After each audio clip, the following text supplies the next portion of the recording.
13वें दिन भी संशप्तकों त्रिगतों ने अर्जुन को युद्ध के लिए ललकारा। अर्जुन भी चुनौती स्वीकार करके उनके साथ लड़ता हुआ दक्षिण दिशा की ओर चला। नियत स्थान पर पहुंचने पर अर्जुन और संशप्तकों के बीच घोर संग्राम छिड़ गया।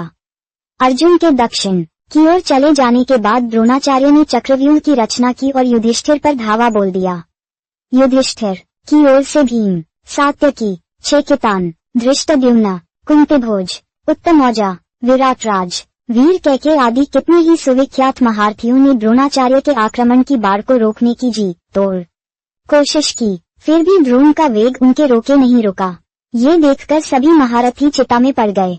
सुभद्रा का पुत्र अभिमन्यु अभी बालक ही था, फिर भी अपनी रणकुशलता और शूरता के लिए वह इतना अधिक प्रसिद्ध हो चुका था कि लोग उसको कृष्ण एवं अर्जुन की समता करने वाला समझते थे। युधिष्ठिर ने इस वीर बालक को बुलाकर कहा, बेटा, द्रोण के रचे हुए चक्रव्यूह को तोड़ना हमारे और किसी वीर से हो नहीं सकता। अकेले तुम ही ऐसे हो जिसके लिए द्रोण के बनाए इस व्यूह को तोड़ना संभव है। तुम द्रोण की सेना पर आक्रमण करने को तैयार हो?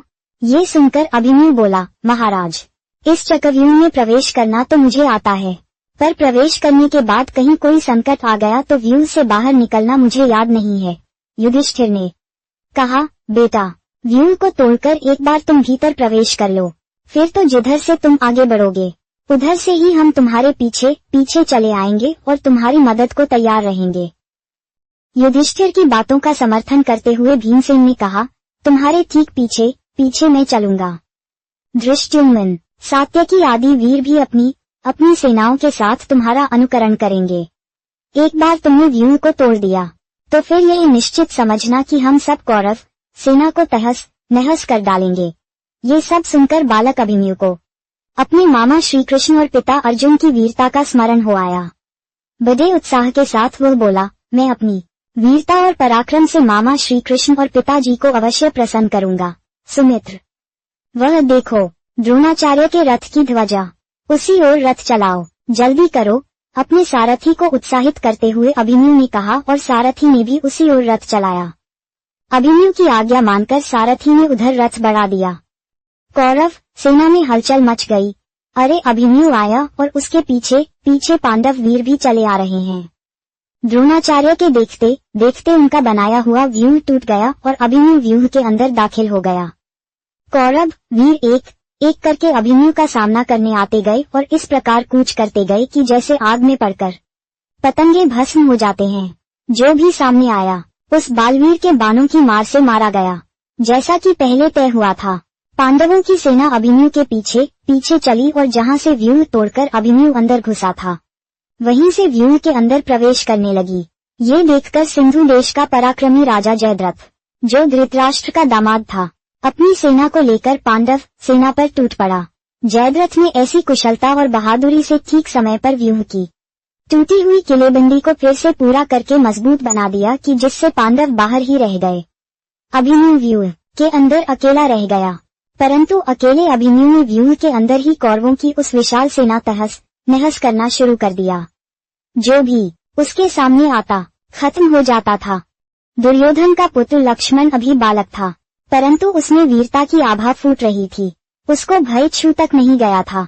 अभिमन्यु की बाण वर्षा से व्याकुल होकर जब सभी योद्धा पीछे हटने लगे तो वीर लक्ष्मण अकेला जाकर अभिमन्यु से भिड़ गया। वह वीर बालक भाले की चोट से तत्काल मृत होकर गिर पड़ा। ये देखकर कौरव सेना आर्त स्वर में हाहाकार कर उठी। अभिमन्यु का इसी क्षण वध करो, दुर्योधन ने चिल्लाकर कहा और द्रोण, अश्वत्थामा, बृहद्बल, कृतवर्मा आदि 6 महारथियों ने अभिमन्यु को चारों ओर से घेर लिया। द्रोण ने कर्ण के पास आकर कहा, इसका कवच भेदा नहीं जा सकता। ठीक से निशाना साधकर इसके रथ के घोड़ों की रास काट डालो और पीछे की ओर से इस पर अस्त्र चलाओ। कर्ण ने यही किया। पीछे की ओर से बाण चलाए गए। अभिमन्यु का धनुष कट गया, घोड़े और सारथी मारे गए।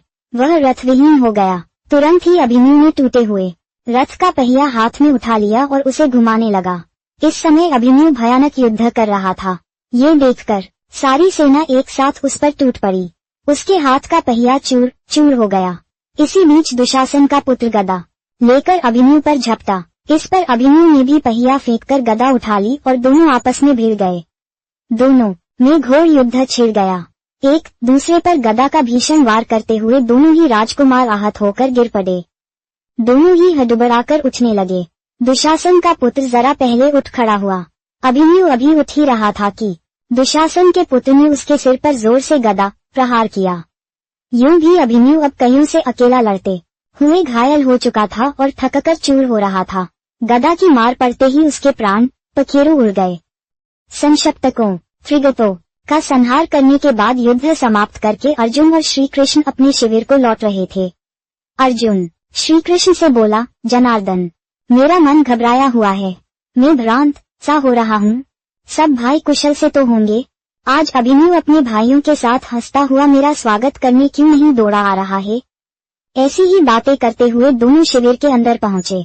किसी के कुछ न कहने पर भी अर्जुन ने परिस्थिति देखकर अपने आप ही सब बातें टाल ली और तब उससे रहा नहीं गया। सब कुछ जान जाने पर वह बुरी तरह से बिलखने लगा। श्री कृष्ण की बातें सुनकर अर्जुन कुछ शांत हुआ। उसने अपने इस वीर पुत्र की मृत्यु का सारा हाल जानना चाहा। उसके पूछने पर युधिष्ठिर बोले, मैंने ही अभिमन्यु से कहा था कि चक्रव्यूह को तोड़कर भीतर प्रवेश करने का हमारे लिए रास्ता बना दो, तो हम सब तुम्हारा अनुकरण करते हुए व्यूह में प्रवेश कर लेंगे। मेरी बात मानकर वीर अभिमन्यु इस अभेद्य व्यूह को तोड़कर अंदर घुस गया। हम भी उसी के पीछे पीछे चले। हम अंदर घुसने ही वाले थे कि पापी जयद्रथ ने हमें रोक लिया। उसने बड़ी चतुरता से टूटे हुए व्यूह को फिर से ठीक कर दिया। हमारे लाख प्रयत्न करने पर भी जयद्रथ ने हमें प्रवेश करने नहीं दिया। इसके बाद हम तो बाहर रहे और अंदर कई महारथियों ने एक साथ मिलकर उस अकेले बालक को घेर लिया और मार डाला। युधिष्ठिर की बात पूरी भी न हो पाई थी कि अर्जुन आर्त स्वर में, हाँ बेटा, कहकर मूर्छित होकर गिर पड़ा। चेत आने पर वह उठा और दृढ़तापूर्वक बोला, जिसके कारण मेरे प्रिय पुत्र की मृत्यु हुई है, उस जयद्रथ का मैं कल सूर्यास्त होने से पहले वध करके रहूंगा। यही मेरी प्रतिज्ञा है। ये कहकर अर्जुन ने गांडीव पर जोर से टंकार की। सिंधु देश के सुप्रसिद्ध राजा वृद्धक्षत्र के पुत्र जयद्रथ को जब अर्जुन की प्रतिज्ञा का हाल मालूम हुआ तो वह दुर्योधन के पास गया और बोला, मुझे युद्ध की चाह नहीं है, मैं अपने देश चला जाना चाहता हूँ। ये सुनकर दुर्योधन ने उसको धीरज बंधाया और बोला, सैंधव, आप भय न करें, मेरी सारी सेना आपकी रक्षा करने के लिए नियुक्त की जाएगी, आप निशंक रहें। दुर्योधन के इस प्रकार आग्रह करने पर जयद्रथ ने उसकी बात मान ली। सवेरा हुआ। शस्त्रधारियों में श्रेष्ठ आचार्य द्रोण ने सेना की व्यवस्था करने में ध्यान दिया। युद्ध के मैदान से 12 मील की दूरी पर जयद्रथ को अपनी सेना एवं रक्षकों के साथ रखा गया। उसकी रक्षा के लिए भूरिश्रवा, कर्ण, अश्वत्थामा, शल्य, वृषसेन आदि महारथी अपनी सेनाओं के साथ सुसज्जित होकर तैयार खड़े थे। अर्जुन पहले भोजों की सेना पर टूट पड़ा। कृतवर्मा और सुदक्षिण पर एक ही साथ हमला करके वह उनको परास्त करके वह श्रुतायुध पर टूट पड़ा। जोरों की लड़ाई छिड़ गई। श्रुतायुध के घोड़े मारे गए।